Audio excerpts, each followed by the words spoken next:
Thank you all for joining us today. The Women's Business Connection and Energy Management Group are thrilled to be hosting this Dean's Distinguished Speakers Series event, and we would like to welcome you all to Corn Hall. Our guest today is Debra Reed, Chairman and Chief Executive Officer of Sempra Energy. As CEO, Ms. Reed presides over 7 gas and electric utilities, including the largest natural gas utility in the United States, as well as a growing portfolio of renewable energy assets, in total with $41 billion in value. She oversees Sempra's 17,000 employees, serving 32 million customers with energy services in the United States, Mexico, Chile, and Peru. Under her leadership, Sempra was named one of the world's most admired companies in 2015 by Fortune magazine, ranked number 6 among utilities in the S&P 500 annual Newsweek Green Rankings, and has been named one of the best places to work by the Human Rights Campaign each year since 2013. Prior to joining Sempra as the Executive Vice President in 2010, Ms. Reed served in a number of different roles in Sempra's portfolio of companies, including as President and CEO of San Diego Gas and Electric and Southern California Gas Company from 2006 to 2010. Ms. Reed has held roles in finance, operations, and human resources since joining the company in 1978, and became the company's first female officer and youngest ever officer in 1988. She received a Bachelor of Science degree in civil engineering from a school located just across town that I can't recall the name of right now. In her time at the company, Ms. Reed has received many personal awards, including Best CEO in the Electric Utilities from Institutional Investor magazine in 2014, the Southern California Leader of the Year Award from the Southern California Leadership Council in 2008, and my personal favorite, the 2016 Cool Woman Award from the Girl Scouts of San Diego. She has been named to Fortune magazine's Most Powerful Women in Business list every year since 2011 and was appointed by the U.S. Secretary of Energy to the National Petroleum Council in 2014. She serves on numerous boards of directors, including at Caterpillar, Inc., Halliburton, the U.S. Business Roundtable in Washington, D.C., and the Trusteeship, an affiliate of the International Women's Forum. After Ms. Reed's opening remarks, our Dean, Judy Olian, whom you should all know, will be moderating the discussion. Please join me in welcoming Ms. Debra Reed to the stage. Well, good morning, everyone. It is really a pleasure to be here today, and I have to say that you can see that I'm very open to diversity because both myself and my daughter are big Trojan fans. So. I'm going to talk about 2 topics today, and the 2 topics I'm going to focus on are really what is the role of a board of directors, and then what is the role of executive management in a company in creating value.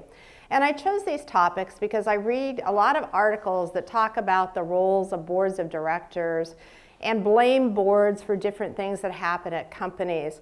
And I think there's really a lot of confusion about what a board does and what their responsibilities are versus the roles of executive management. So I hopefully will clarify some of that today and then use some personal experiences at Sempra in that regard. So talking about one of the most important teams in a corporation, it is the board of directors. And when you look at the key roles of the board of directors, they're focused on representing the interests of the shareholders. They are the people within the company that are really there focused on shareholder value creation and ensuring that the shareholder interests are represented. And I want to introduce one of our board of director members, Bill Ochi, who's sitting down here in front. And the 3 most important things that they do to fulfill those duties are hire and fire the CEO. Selection of the top management of the company that leads the business on a daily basis is one of the most important roles of the board of directors. And ensuring that the people that they put in those roles are transparent, keep the board well informed, talk about both risks and opportunities with the board, and give the board the good feel of the business. Another important thing that the board does is that they ensure that the corporation has sound strategy. They do not develop the strategy for the corporation, but they ensure that it is sound and that it's well understood. And then the third thing is to really focus on the governance and to ensure that there are processes at work that ensure that there's appropriate disclosure to investors, that there's appropriate oversight on the financials of the business. And those are the three things that really a board of directors is responsible for. Now, when you look at as chairman of the board, and there are some disputes as to whether a chairman should be an inside chairman or an outside chairman. But I'm an inside chairman. I'm chairman and CEO of the enterprise. And as chairman of that board, it's my responsibility to set agendas for meetings, working with our lead director, to ensure that we accomplish those board duties. We focus a lot on succession planning and what are the processes the board wants to have in place to look at who will replace me in this job when I retire. We look at our strategy. In fact, last week we just had an offsite on strategy, and the board was very engaged with those discussions. And then we look at the governance and how can they assure that the things that we have in place for governance are operating effectively. And our agendas for our meetings are set to accomplish those kinds of objectives. In terms of then my role as CEO, I kind of wear two hats because I help set the board agendas and oversee the meetings to accomplish those objectives. But I'm also CEO of the corporation, and that is a very, very different role. The CEO of the corporation really is responsible for setting the strategy of the business and working with the executive team to lay out a clear strategy. They're responsible for delivering outcomes and results. It's me that's responsible for that and my team, not our board of directors. And then we're responsible for developing the talent in the enterprise that will allow the company to be able to be sustainable and continue to produce outstanding results. So let me talk about those three roles as CEO or an executive team and give you some examples for Sempra in each of those areas. First, in the area of strategy development, I would say strategy is a never-ending process, and it's kind of like painting the Golden Gate Bridge. Once you finish strategy, you're working on what has changed in the outside world that needs to make some modifications to that strategy. And as I see it, strategy sets running lanes for the corporation. What businesses you're going to be in, what risks you're willing to take, and what geographies you're going to operate in, as an example. And for our company, we can kind of say our strategy in one sentence. And I think it's absolutely critical to be able to articulate your strategy in one sentence. Otherwise, it's not very clear to people. So for Sempra, our strategy is to grow at twice the rate of utilities through long-term contracted infrastructure, energy infrastructure, that has commensurate risk with the utility business. That sets our running lanes. It says that we're not going to go into businesses that have a lot of high risk or volatility because our investors don't value that. It also sets our growth ranges and what we need to achieve in terms of the kinds of growth and the investments that we make outside of our utilities. And it provides those type of running lanes that are very, very important for employees in the organization to understand so that we focus our resources in those areas and don't get distracted. The strategy is also really important in looking at how your business is going to deal with the externalities, because things change in the world every day. I mean, we just had an election. That's a huge change. As you look at what changes in the outside world, while your strategy may say the same, how you focus your investments and how you allocate resources may very well change. And let me give you an example of that. About 10 years ago, Sempra actually owned coal-fired power plants. And our strategy, as I said, to be long-term energy infrastructure and to look at the growth rate being twice that of utilities.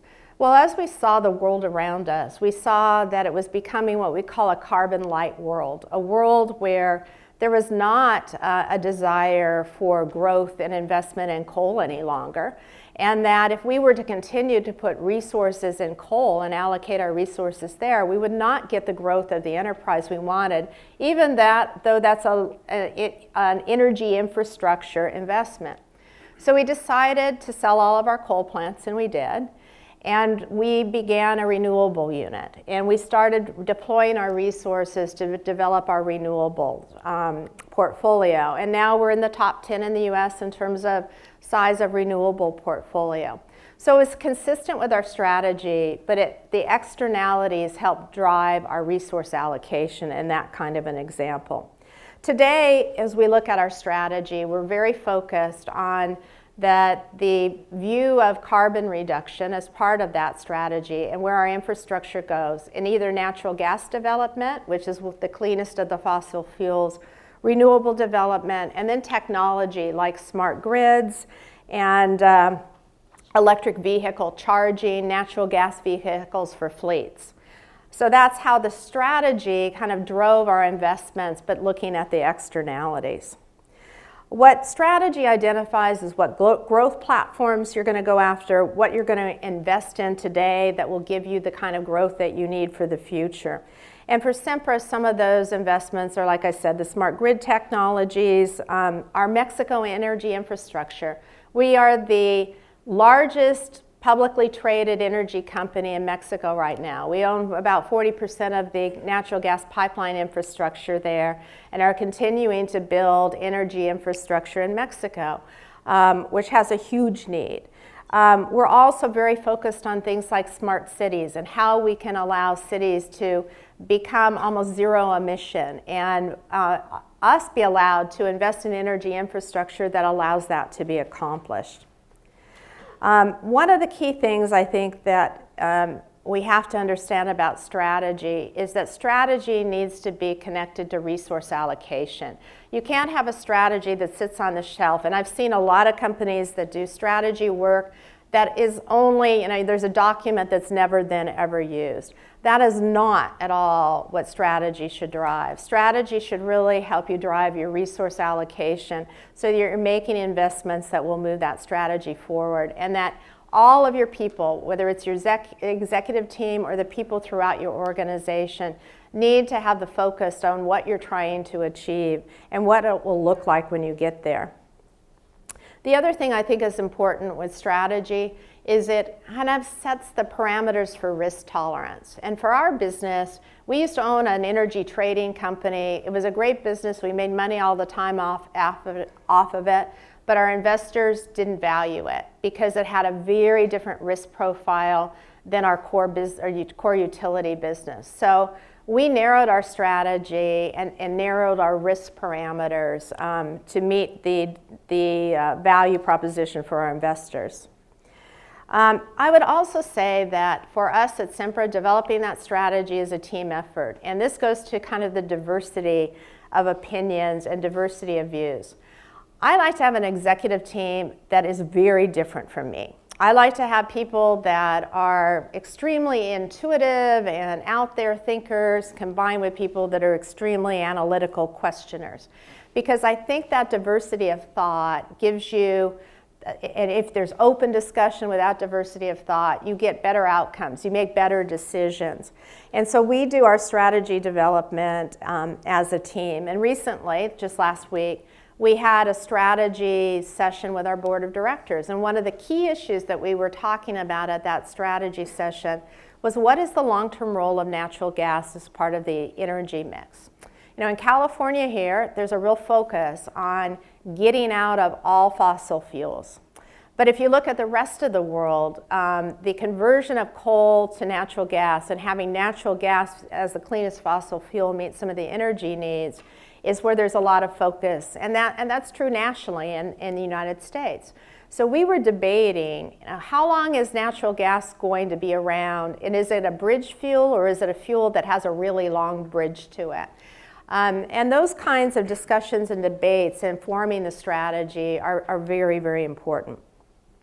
Now I want to go to the second role of the CEO and the executive team, and that's ensuring strong operational performance and delivering on results. We have to put in place systems and processes and strategy that allow people that don't have contact with you every day to make the right decisions and do the right things. We have 17,000 employees. There is no way that myself or my executive team can have connection with those employees on a daily basis. But what we need to do is we need to ensure that the tone at the top is really focused on ethical behaviors, doing the right thing, and doing it when we're not watching. And so that is absolutely critical. The other thing that is important for operational excellence is to be one who drives change. Someone told me years ago that you should come in and you should look at your company every day as if you just bought it, that it was new for you and you should not be hung up on what you've done in the past. And you look at a lot of companies that really didn't drive change, that were not aware of what was happening in the external environment. There were great companies like Kodak, but they didn't evolve as quickly as they needed to evolve. So I think one of the top things that the executive team needs to do is to make change a good thing for employees, to make change getting better, to being more effective, more efficient, doing a better job with customers and seen as a good thing. And it's not always seen as a good thing. People don't generally like change. So that's a key role to drive operational performance. Another thing that I think is really, really important in operational performance is to be able to balance the needs of external stakeholders and take them into account. Whether it's operational, regulatory, or reputational risks that you're managing, external stakeholders play an absolutely critical role. And what we're seeing today with all of the communication being 24/7, that companies can no longer have secrets. There's nothing that happens in our company that ends up being a secret. Even if you're trying to do an M&A play, there's something in the Bloomberg about what's going on. So you have to start with always the assumption that everything that you do is always going to be scrutinized and that people will know everything that's going on. And so you have to be very focused on how you manage those stakeholders. And looking at a survey that was done by Reputation Economy Advisors, LLC, I think it's really interesting because they looked back in 1975, and what they showed in 1975 is that 85% of the market value of a company was really based upon just shareholder equity, the true value that you could calculate from shareholder equity. And the rest of it, which was very small, was based upon intangible assets. Well, today, when they do the same study, it's absolutely reversed, and about 16% is on shareholder equity, and 84% is on the intangible assets. And those assets are your reputation, because can you sustain, can you continue, your intellectual property and your ability to evolve, and your human know-how and the embedded expertise in the organization. So those are absolutely critical things to drive operational excellence. Which leads me to kind of the final role, I think, that is the role of executives in a company. And that's, to me, the most important role, and that's talent management. Dealing with the selection, development, and motivation of the people, and ensuring that the next generation of leaders are better than you are. I think this is one of my most important duties, and it is the most important thing I think a leader can do to sustain performance of an enterprise in the long term. And we accomplish this by training and mentoring our employees and by really focusing at all levels of our company on getting the best out of the people that we have and giving them the best opportunities. And I'm an interesting example of that because there was some comments about all the different jobs I've had in my career. I started at Southern California Gas Company right out of college. I've been at Sempra now 38 years. I can't even tell you how many jobs I've had, but it's probably 20 to 25 different jobs. But they weren't just different jobs, they were different careers. I have an engineering degree, and I did some engineering. Then I did marketing. Then I was VP of Human Resources. Then I was Chief Financial Officer. I ran our operations. And what I think is great and what I love about our company is that you can have multiple careers within the same company. And has better prepared me, and it will better prepare our people in our organization to do jobs like mine, because it allows you to have that kind of horizontal perspective. You know, we're not a world of silos anymore, and we can't operate in silos. Our engineers have to understand the impact of the actions on our customers. They can't just sit and look at the best engineering solution without understanding how it impacts the people that are going to be affected by it when we try to build something in the field. So this multidisciplinary problem-solving approach, I see it happening now at universities. I mean, I have to say it, you know, at USC they have the Renaissance Scholar type of approach, where you're really focused on using the left side and the right side of the brain and bringing the art and the science together, bringing the analytical and the intuitive together. And I think that that is the best thing we can do for our people, is to develop both sides of the brain and give them opportunities that allow them to use skills across. So whether you're in school or in a job, I just can't stress enough the value of using all sides of the brain and getting out of the siloed approach. And we try to do that with our employees by moving them around the organization and giving them different types of assignments and opportunities. So I'm going to conclude now, because I know Judy has questions and that you all have some questions. I think, you know, in summary, that for me, the best success for business comes from getting the best team of people and getting the most out of that team, getting the best ideas, and being very open to having the diversity of ideas. It's looking at the externalities and being ahead and moving change forward and seeing change as positive. And it's also from having the operational integrity and the strong execution of the strategy and having your team aligned around that. So thank you very much, and I'll have Judy come up, I think, and have some Q&A.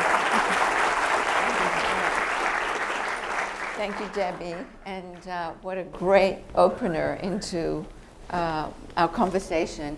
And I don't know if you know, but there's kind of an important game this Saturday in football where we might test each other's mettle there.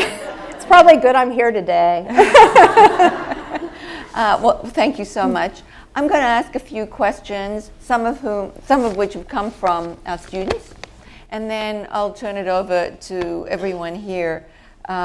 There's also hashtag #AskReed if you want to ask any questions on Twitter, and I will see it right here, and I'd love to incorporate your questions.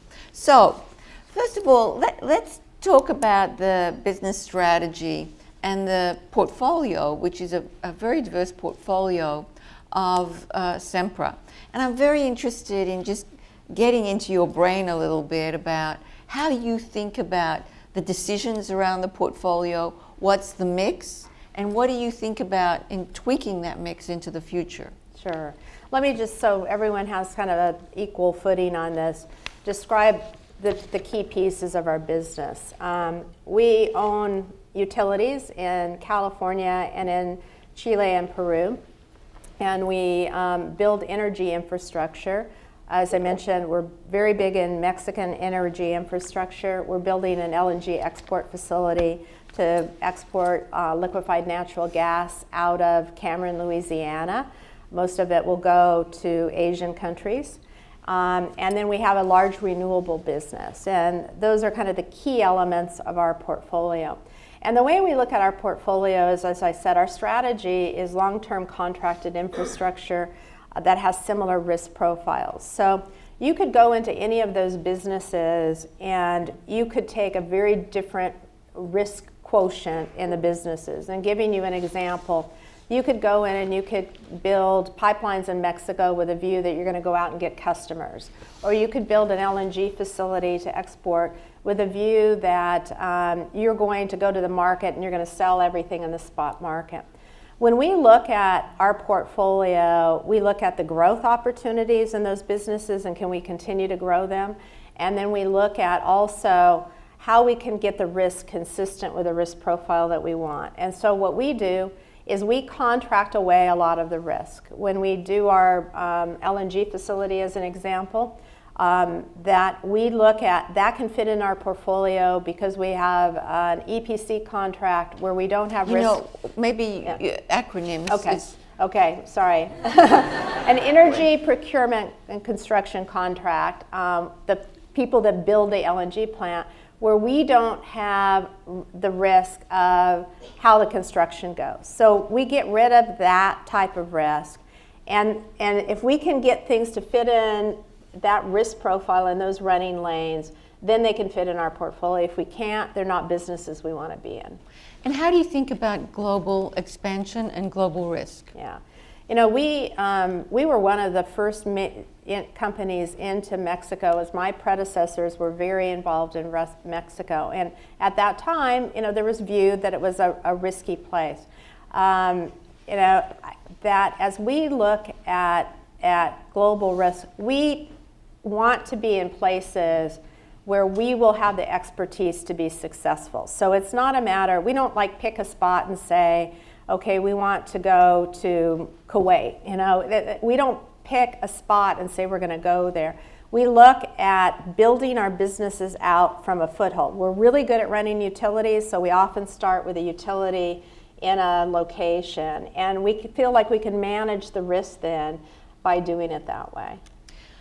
And how do you manage the regulatory risk? Because a lot of what your business does is, for example, just recently the approval of the North-South pipeline, which didn't go through, or rate hikes that you're very subject to. So, and we'll get to maybe the impact of the election, but how do you deal with that? Yeah, you know, regulatory risks are probably more significant for our business and pharmaceutical companies than they are for most businesses.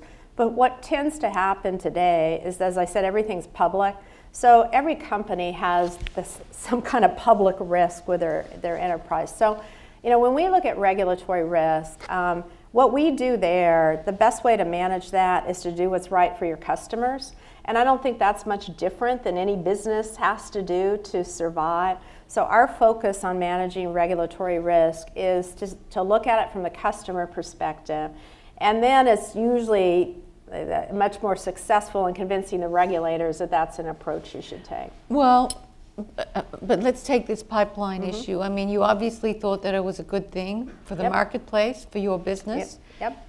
And we still do. And you invested resources in the process, and then I think you took some kind of reduction in Yeah, we took a $13 million hit after tax for the money we spent trying to develop that pipeline. You know, we're going to appeal what the decision is because we don't think it's a good decision. But that we had to put a stake in the ground, and we felt that the gas infrastructure in our state, especially with renewables and natural gas becoming a swing fuel for renewables, that we needed to have a more robust natural gas infrastructure to accommodate the state policy positions on renewables. We still feel that way. And so we'll continue to try to bring the regulators along. Maybe our solution was not the right solution, but there has to be a solution. So we'll be looking at what are other alternatives to meet that need, because the need is still there. So let's talk about another form of risk, and that's the political risk of the landscape we're in. On the one hand, one could argue that the business world might benefit from deregulation, from infrastructure investment, from tax advantages. On the other, I'm not sure of this from the various pronouncements, but I'm not sure that President-elect Trump is particularly pro-renewables. So how do you navigate the political landscape? And Viv asked the question here, and can utilities companies be agile enough to adjust to these changes? Yeah, that's a big question. Let me try to break it down into some pieces where I can give some examples. I think as a business that what you want to do is you always want to look at getting into businesses that make economic sense in the long term, and then you can go through kind of cycles of elected officials. And let's take the renewable business. President-elect Trump may not be a huge supporter of the renewable business, but where renewables are today is that in the right locations, they are competitive with natural gas for meeting some of the electric generation needs. Wind power in the right locations can be very cost effective. Solar in the right locations can be very cost effective.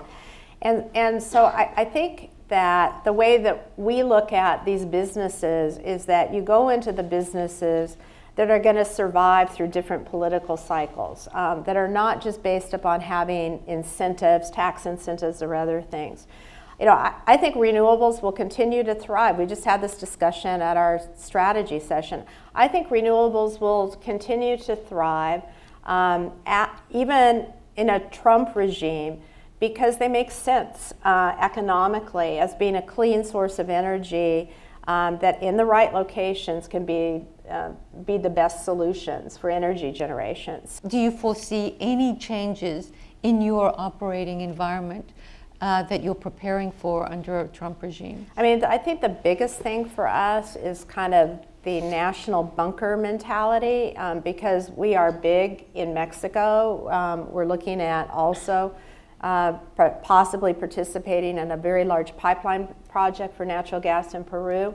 And so the view of not having trade and open trade with some of our neighbors, especially our North American neighbors, is troublesome to us. And you know, I'm hoping that because we get benefits, I think there's always this view that the benefits always flow to the neighboring country, that Mexico gets more benefits than we get out of some of the things we're doing. That's not the case. And I think part of what our role is going to be, and we've already had discussions about this, is educating those in positions as to what the mutuality of those benefits are. And they're a great mutuality. I will tell you, in San Diego, we would have had blackouts in San Diego had the Mexican Electric Authority not sent power up north to us when we had the fires.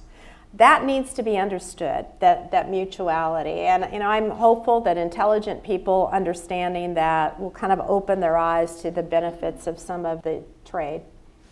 Let's move to CSR, and you put out a report recently with 4 metrics on what you're doing in the company and how you're accomplishing your delivery against those metrics. So how do you think about that against the returns that you need to deliver? How do you incorporate that into your strategy? Well, I said in my remarks that how a value of a company is derived today versus a value of a company derived historically. And so social responsibility becomes a very important factor for our investors in terms of whether they'll buy us, whether they'll hold us, and whether it makes investment sense for them. They have a lot of other options, and in our space, they look at things like that as to whether we are going to be part of their portfolio. So I see them as linked. I think that you have to be a strong, socially responsible company, and also you have to deliver performance. So when you brag about the CSR of Sempra, what 1 or 2 examples do you brag about? Well, I mean, I think we've really, it was said earlier, we're one of the top green companies. And, we feel that we can make good economic decisions for our business and grow our business, but do it in an environmentally responsible way. So we really focus on how we use energy ourselves and what kind of energy we sell to customers. And as I told you, we got out of coal several years ago. Another example that I'll brag about on your behalf is use of water. Yeah. I think 2% of your operations use fresh water, the rest recycled. Yeah, and a great example of that is at our power plants. We actually recycle water. We take sewer water and we clean it up and we use it in our power plants for the generation. So. 2015 was not a great year for the company with the Porter Ranch leak. Rather than delve into the specifics, because I'm deferential to your ongoing litigation and efforts there.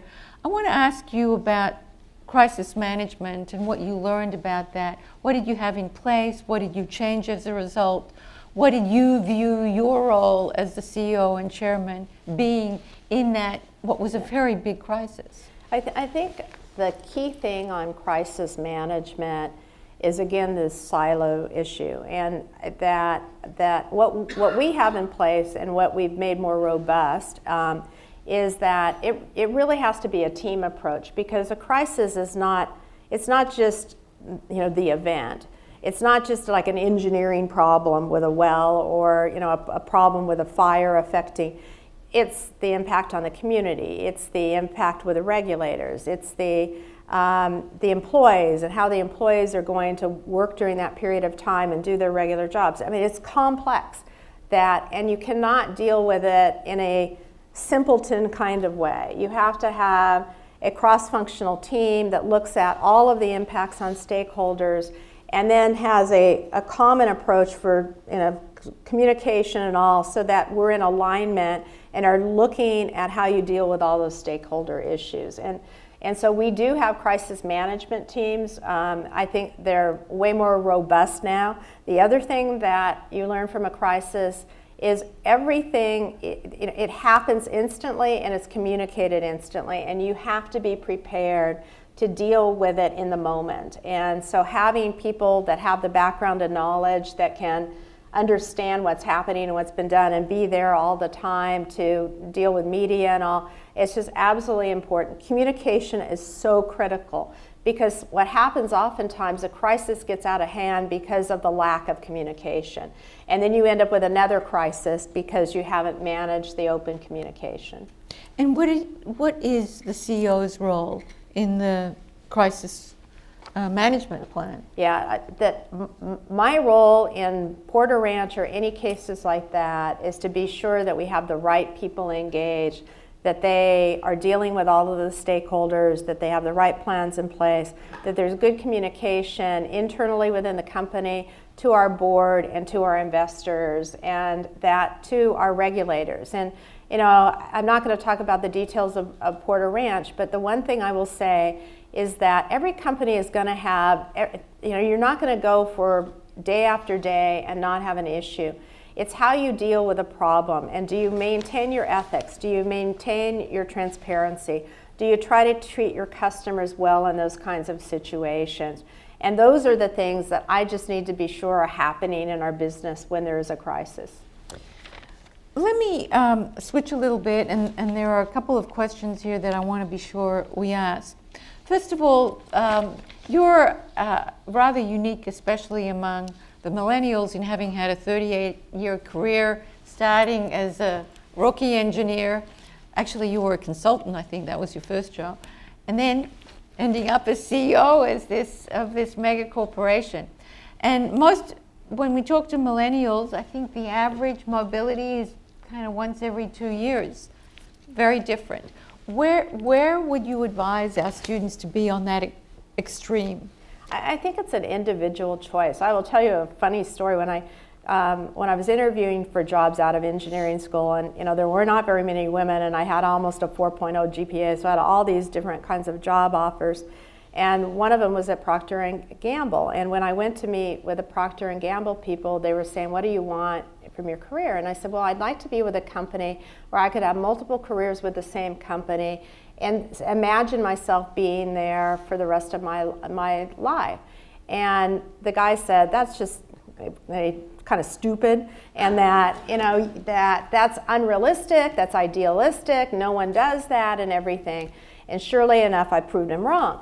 So I think it's individualized. The way I always looked at it, and I didn't know that I was going to necessarily be here for 38 years, but the way I always looked at it is I never wanted to work for a company that I couldn't imagine being at for 38 years. I wanted the company to be one that was going to offer me opportunities, that was going to offer me career changes. And like I told you, I've had 10, 15 career changes since I've been here. So I think it's very individual, but I think you look for some of the same things. And some people, you can accomplish what you want by moving around. Other people can accomplish what they want and I don't think there's any right answer for that. And obviously you're looking for a company that has the flexibility and bandwidth to give you opportunity for growth and diversity of experience. Yeah. I mean, to me, that's the most important thing is, can I grow there? I mean, I wouldn't want to go to a company where I saw that my job was it was kind of the last job I would ever have there. I love to do different things, and I think most people that have the opportunity to do that, you become a fuller person, you become a better leader. I think experiencing different things, however you do it in your career, either within one company or through a variety of companies, it's that experiencing of different things that I think makes you better. Makes you better as a person and makes you better as a leader. I'm going to talk about you as a female Fortune 500 CEO. There are now 21 of those. There used to be a few more in the last 2 or 3 years. It's actually come down. And you have a remarkable statistic of 50% of your board being either women or underrepresented minorities. How did you accomplish that? And there's a question here about not just about how you accomplish that form of diversity, but also how do you engage men in wanting to advance diversity for women? Yeah, I will have to say that is one of the reasons I went to work at Southern California Gas Company right out of school. There were not a lot of role models at that time, but it was a company that was very open to diversity, and that what I think where it has to come is people have to see the benefit from it. So you have to have some examples that have been successful, and I'll give you one example is that we were not where we needed to be in terms of supplier diversity, and I could see that when I was the CEO of our utilities, is that we could have done a much better job in that area. And there was an attitude in the company at that time that working with diverse suppliers was going to take more time, it wasn't going to be as cost effective and everything. So we set objectives to do more of that and for people to learn what the true value of that was and to be able to measure the true value. We saw it cost us less money, we had better products, we had more choices, we had better delivery times. I mean, I think in order for it to be embraced, that you have to show that it has value. On our board of directors, we have very diverse views and opinions. I told you about our strategy session. There was like debate and differences and perspective on things, and you make better decisions. And I think people then see the value of that diversity, and then once they see the value, they never want it to be different. So I think it's really about finding ways for people to experience the value. I'll ask the last question, which is a roundup of a couple here that are related to the industry, and then maybe those of you who'd like to ask questions, prepare there. So there's a question from Abhishek who says, if you can expand on the role of natural gas nationally and internationally, and the length of the bridge. The other question on the structure of the industry is about the changing dynamic of the industry with oil prices changing. Now they're back up again. And the status of the U.S. as energy independent as we're fast becoming. So maybe talk about all of those. Sure. I mean, I think natural gas will be a long bridge fuel because I think it will replace oil in a lot of where there's opportunities to use both. I mean, a great example of that is in Mexico. Most of the gas infrastructure is being built now to replace oil that was used for electric generation. And even with the lower cost of oil, it's still economical with the gas prices to replace oil with natural gas for electric generation and to build the gas infrastructure out to do that. And it's also much more positive environmentally. So I do believe that there will be a long bridge internationally for natural gas. I think California is a bit different. California doesn't have any oil. We have some hydro and renewables, and that there's a focus more on renewables to meet the generation needs. So I think our state will go largely to renewables for generation, less natural gas use for generation. But I also look at, we have about 6.5 million customers at SoCalGas and another 1.5 million at SDG&E, that the likelihood of going into all of your homes and having you put electric ranges in and having you put electric water heaters in and having you put electric space heating in and all, I think that's a longer term. But I think for electric generation in California, you will see a much shorter bridge for natural gas than you do nationally and certainly internationally. And the issue of oil independence and price of oil. Yeah, I mean, the price of oil, I'm on the Halliburton board, so I've seen oil prices that were, $150 and oil prices of $30 a barrel, and that what I think has really changed, though, is that those prices used to be driven by different factors. Today, you can produce oil in the United States with a lot of basins at under $50 oil prices. And with the new techniques to produce oil, that the true cost of production are very different today than the cost of production that was setting the pricing in the past.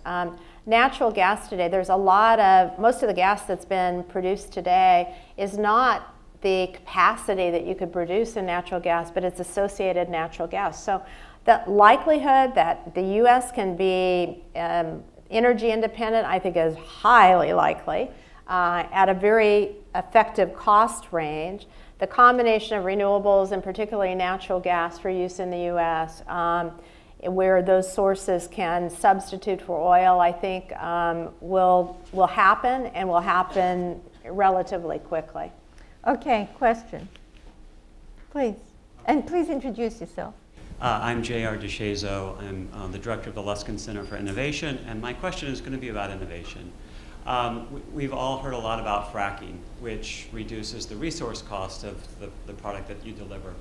In your view, what are the most important innovations that could occur in your industry to provide greater value? Yeah. Well, I think the most important innovation that could occur in our industry is cheap electric storage and batteries in particular becoming more cost effective and taking much less space. We have a wind farm where we have batteries, and there's like 8 wind turbines at this wind farm in Hawaii, and the batteries take like 2 train cars for backup. So I mean, that's not an effective, it's not cost effective and it's not space effective. And I think to the degree that batteries, they can be miniaturized and that they can have great storage capacity at a low cost, that would be the biggest breakthrough that could occur in innovation in our industry. Why don't you ask your question? Hi, I'm Joshua Bivens, second year full-time MBA here at Anderson. First off, just thank you for coming out and sharing your time with us. My question actually kind of dovetails off that. Speaking of innovation, I was really interested in hearing your opinions on the viability of distributed generation and microgrids and the impact that will have on Sempra's traditional business model. Yeah. Thank you. We have a microgrid operating right now at SDG&E where it makes economic sense. We had a region of our service territory where it was out kind of, long distance inland. It was not economic to do all the grid reinforcement to support that area. So it's in Borrego Springs, and we have a microgrid that has distributed generation operating. It has electric vehicle charging. It's really independent from the grid. It's tied into the grid but can operate independently. I will say, the cost of doing that is really expensive. And when we look at distributed energy resources, like I have solar in my home, but I would have much preferred having the ability to buy a piece of the panels that we're putting out in the desert that are costing maybe 1/5 as much as what it costs to put it on my rooftop. So I'm hoping what will happen is that Distributed resources will come to be a view of not just everyone having everything at their house, but having neighborhood resources and community resources. And if that happens, then I think that there'll be a total change to the electric system, and that you will have a very functional, efficient way of producing energy that's more on a localized basis. And Debbie, what's the choke point at the moment to achieving that distributed model? Well, regulation is one of the choke points, because I can't buy a share of the panels out in the desert. I'd love to own a piece of a central station generating facility that is very efficient to install. I can't do that. I have to put it on my house if I want to have it. So and that's because of regulation.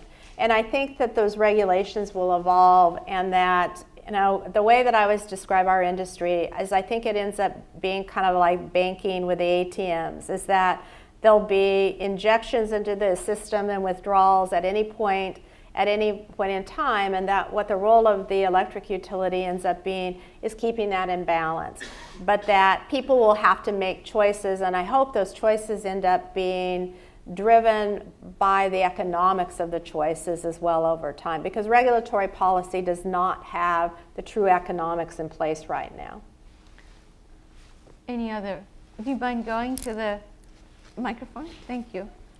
And so my question has to it dovetails with what JR mentioned and the other student mentioned, which has to do with specifically distributed energy resources and also the innovation that is happening. I think there's a sea change in this industry. Yep. And the sea change has to do with people being able to have a solar panel from Tesla, battery from Tesla electric vehicle, and start to create a DER, like you mentioned. It could be at the house level or at the campus level, or it could be at community choice, community level, so you can think of things like CCA. Right. And so there is some movement that is happening at this level. And since I'm an engineer, I look at my students, and one of my students 2.5 years ago started a company to take EV charging and make it part of a DER solution. And he approached a lot of utilities. Utilities are regulated. You guys are used to doing big stuff. He has talked to a lot of utilities. He's having a heck of a hard time, because when you have these programs such as the Charge Ready program that is approved by CPUC and so on and so forth, they're based on sort of the traditional model of the grid. So the startups that have these technologies, the innovations, and the students that are creative, they look at the utilities as sort of the big entity. And I think that's a little bit of a challenge, but an opportunity for utilities to actually find a way to embrace these creative engineers, whether hire them full-time or work with their startups or whatever have you. And otherwise, they're going to go the way of Tesla or Google or Facebook. So the question? So my question is, how do you address a student of this nature? What are you doing to be able to absorb such students in your enterprise in this changing world? Actually, we work really closely with UCSD, with students on that. Students helped us, students from UCSD helped us with the creation of our smart grid. We developed a electric charging device with the help of students from UCSD with a card that you can just put it in and it can go to your account and bill your account. We've done a lot of development work with students from UCSD because that's the local university in San Diego. And we have a smart grid partnership with UCSD. We're doing a lot. So I wouldn't say all utilities are the way you describe. Maybe your local ones are, I don't know, but that is not the case at all. We have so many projects going on with students of UCSD that deal with the components of smart grid, and we've been doing it for years. And we're one of the top leaders in terms of the kind of technology we put in our grid. We have a partnership with General Electric and IBM and others to put those components on the grid and test those components. We devised, with the help of some students and some of our engineers, something that can go in the meter that will allow you to integrate solar into a home without having to upgrade your meter panel. So it reduces the cost of installation by several $1,000s. So there is that kind of stuff happening. Maybe you're just not as much aware of it. Yeah. Thank you for taking my question. Thank you for being here, Deborah. And introduce yourself. My name is Chanel Parson. I am a fully employed MBA student here at Anderson.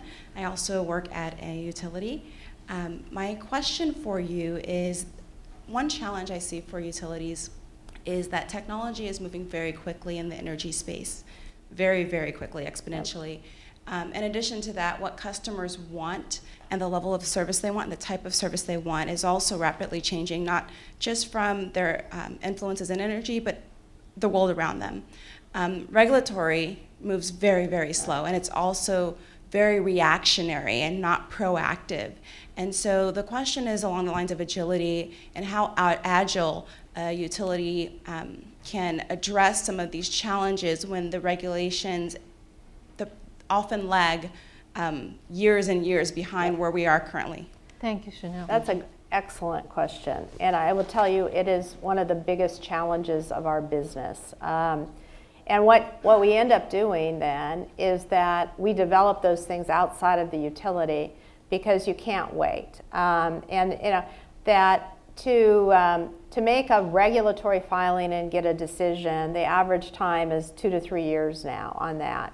And Google is not going to wait 2 to 3 years to put a smart grid in an area and do things. So what we end up doing is a lot of those businesses are not done within the regulated entity because they cannot compete. The other thing that happens is that the regulators are not allowing us to do some of the things that I think would be greatly beneficial to customers. There's a lot of information we gather with smart metering and things like that that we can't use for the benefit of customers today.